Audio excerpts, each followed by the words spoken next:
बात करेंगे शाहनवाज और सारा का जो वाकया हुआ था, सारा कत्ल केस, इस्लामाबाद का अंदोदनाक केस, अमीर अयाज के बिगड़े हुए बेटे का केस और उसने जो मासूम जान ले ली उसका केस। वो केस बड़ा दिलचस्प हो जाता है। इस वक्त पूरे मीडिया की, पाकिस्तान भर के मीडिया की नज़रें उस केस पे लगी हुई हैं। उसके वालदेन, सारा के वालदेन क्या कह रहे हैं, उनकी बाकी चीज़ें कहाँ पे पहुंची, इस वक्त केस में एक्चुअल क्या पोजीशन है, सारा की शादी से पहले की ज़िंदगी क्या थी, सारा के दोस्तों के क्या तासरात हैं, और जो ये अयाज अमीर का साहबजादा शाहनवाज है, इसके क्या ताल्लुकात थे, इन पे बात करेंगे। मगर उससे पहले अगर आपने हमारे चैनल को सब्सक्राइब नहीं किया तो सब्सक्राइब करें, बेल आइकन को क्लिक करें ताकि हमारी वीडियोस आप तक बर वक्त पहुंचती रहें। खबरें ये हैं कि सारा जब शादी से पहले शाहनवाज के साथ उसकी सोशल मीडिया के ज़रिए दोस्ती हुई तो शाहनवाज वहाँ पे बड़ा मजहबी, बड़ा सुलझा हुआ, बड़ा एक डिसेंट इंसान बनता था। वो बड़े डिसेंट तरीके से उससे बात करता था। वो उसे मोटिवेशनल स्पीकर्स की स्पीच भेजता था, उनके कोट्स भेजता था। वो सूफियाना तर्ज ज़िंदगी गुजारने का उसे कायल दिखाता था खुद को। वो सूफीज़म प्रमोट करता था और उसने उस लड़की को इस तरह हाथों में डाला कि सारा के वालिदैन का कहना है, स्पेशली सारा के वालिद का, कि मैं खुद दंग रह गया कि मेरी बेटी को इसने शीशे में कैसे उतारा, क्योंकि वो मुझे भी हाथों में डाल चुका था। वो इतना खिलाड़ी था, इतना कारीगर था कि उसकी बात करता था तो उसमें इतनी चालबाजी होती थी, कोई बंदा उसे पॉइंट आउट नहीं कर सकता था। उसने सारा को हाथों में लिया, बातों में बसाया और फिर सारा को एक ऐसे मुकाम पे ले गया कि वो उसकी मौत वाक़या हो गई। ये एक ऐसा शख्स था जो शादी से पहले सारा के साथ बड़ी डिसेंट तरीके से बात करता था, बड़े अच्छे तरीके से पेश आता था। मगर शादी होने के बाद ये अब्यूसिव लैंग्वेज शुरू कर दी इसने गालम गलोच शुरू कर दी, इसने सारा के साथ है तक अमेज रवैया शुरू कर दिया और उसे मेंटली टॉर्चर करना शुरू कर दिया।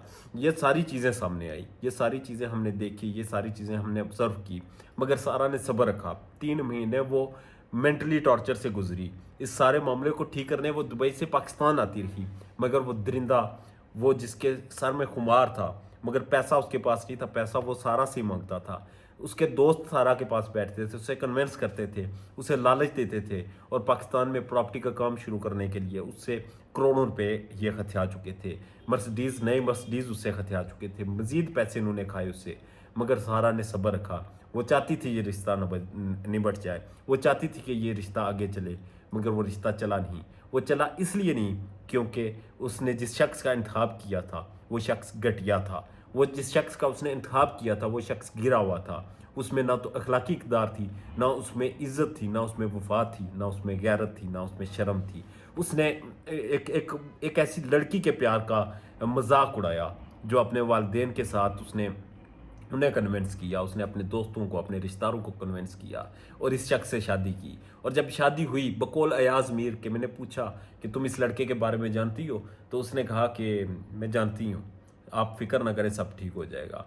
और अयाज मीर ने फिक्र नहीं की, सब ठीक हो गया। उनका बेटा आज भी ठीक है, उनका बेटा आज भी मज़े में है, उसके बेटे को आज भी खुशबू वाले खाने खिला जा रहे हैं। मगर वो मासूम जान जिसने कोई गुनाह नहीं किया था, जिसकी कोई गलती नहीं थी, उसकी गलती सिर्फ ये थी कि उसने एक हलाल रिश्ता कायम किया था, उसकी जान ले ली गई। और उसकी जान का अजाला कौन करेगा? इंसाफ होगा?